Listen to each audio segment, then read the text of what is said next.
multiple pings below the orbital defense grid. Oh, this can't be happening. There's no mistake. It's them.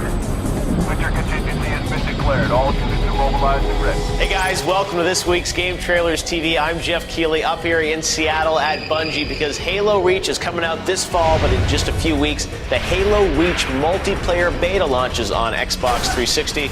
And joining me right now to take us inside the beta for the first time is Brian Gerard from Bungie. So Brian, obviously lots of excitement around Reach. We saw it for the first time at the VGAs. How is the multiplayer in Halo Reach different than what people have played in Halo 3 or Halo 3 ODST? There's a lot going on with the Reach. I think it's important to note that at the core, the team's been really conscious of not breaking what makes Halo Halo. I mean, we have millions of fans out there that have come to know and love this style of gameplay, but of course, with Reach being a prequel and a brand new opportunity to freshen things up, our team has taken some new challenges. I think the biggest things you're going to see are the armor abilities, for example, which can radically alter the way you play the game.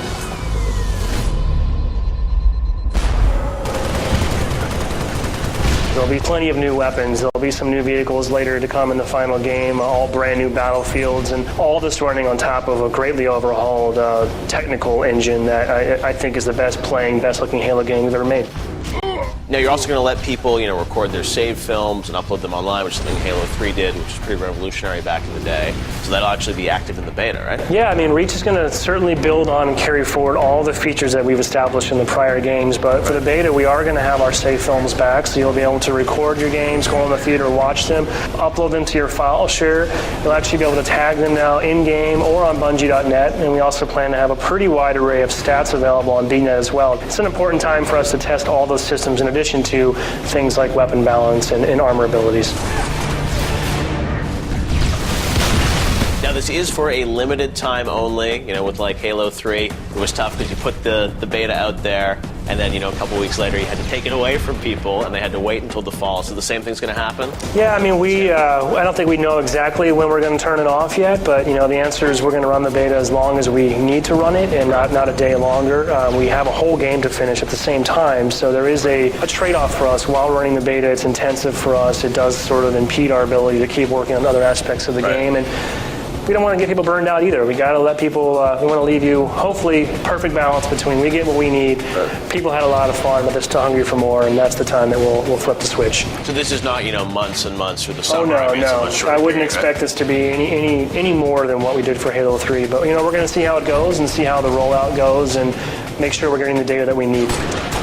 I'm sure we'll be at E3, right? We'll see a little bit more of the campaign. I've heard E3 is kind of a big deal, and Reach apparently is a pretty big game, so I think it's probably safe to say that we'll have some new stuff to show and talk about in June. The multiplayer side or campaign side? Or right now we're all multiplayer all the time for the beta, so I would suspect that June would be a good time to shift back over and talk more about the campaign, but we'll have more multiplayer stuff to reveal as well.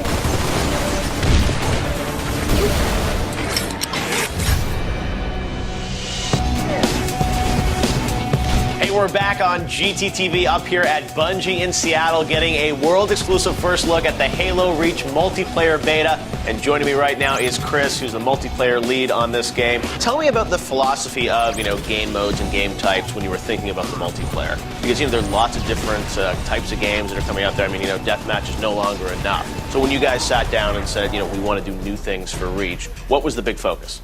Well, there are several games that are awesome in Halo 3, and we wanted to start with that foundation and then expand it in cool new ways. I wish it was a big conversation where we're going to do X, Y, and Z, but we started playing with some ideas with Slayer, and we have cool ways to iterate on game types now that we didn't have in Halo 3, so we can try an idea one day and then see how that plays. Headhunter grew from that, Stockpile grew from that, and then Invasion went through all sorts of permutations before we finally settled on, oh yeah, this feels really good. But then we have all our classic game modes that people like, and especially Slayer variants, and then a few other objective ones that should be very cool.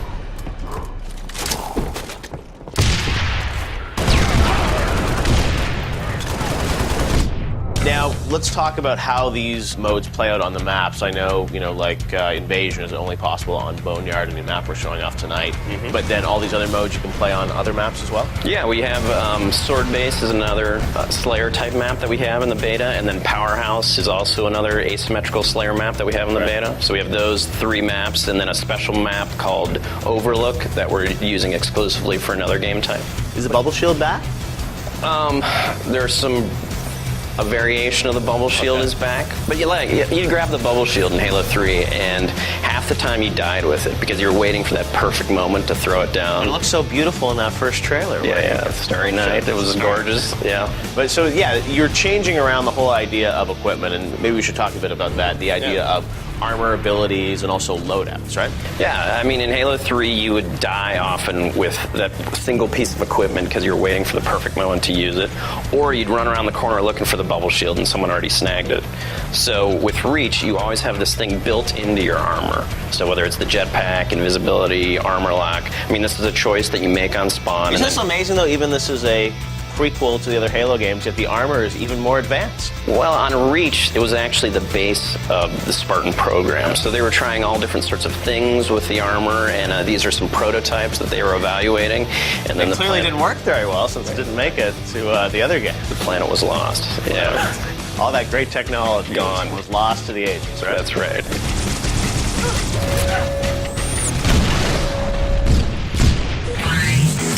Here with Chris, who is the multiplayer lead on the game. Now, Chris, one big thing in Halo Reach is going to be Spartans versus Elites as a game mode, right? That is correct. And Spartans and Elites both have different abilities, sort of inherent ability, like Spartans can sprint, Elites can dodge. They use different sandbox when they enter the game, so they play differently. Like when you start playing the game, you pick a loadout. So you get primary weapon, secondary weapon, grenade type, and then armor ability. Okay. But then once you're playing the game, it's just like Halo. If you see a different gun, you can pick it up. The only thing that you can't exchange is your armor ability. There's some other modes or other features that you're adding to the game. Assassinations is something else that people are really excited about, right? Yeah, assassinations are essentially a fancy melee from behind. It takes about 2 to 3 seconds to actually kill the person with an assassination. Your buddies can save you, so if you're getting assassinated, you can actually be saved if someone shoots the assassin off your back. Right. But it feels so good to assassinate someone. Now, Chris, the Halo faithful are going to ask the question, what about Firefight, which was a big hit in Halo 3 ODST? Are you guys bringing that back for Reach? So Firefight is not in the beta, and I'm not quite sure what those guys have planned, but that's all I can say at this moment. Stay tuned, I guess. Right? Yes.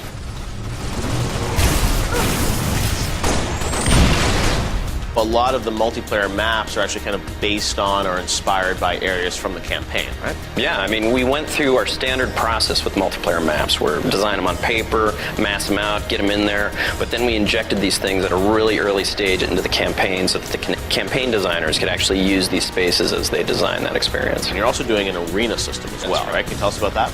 Yeah, so the arena is, our internal name for that is Top Gun. So, everyone jokes around about who the best of the best is, but the thing with the arena is every game you play, we evaluate you. We actually give you a ranking. Give you a score?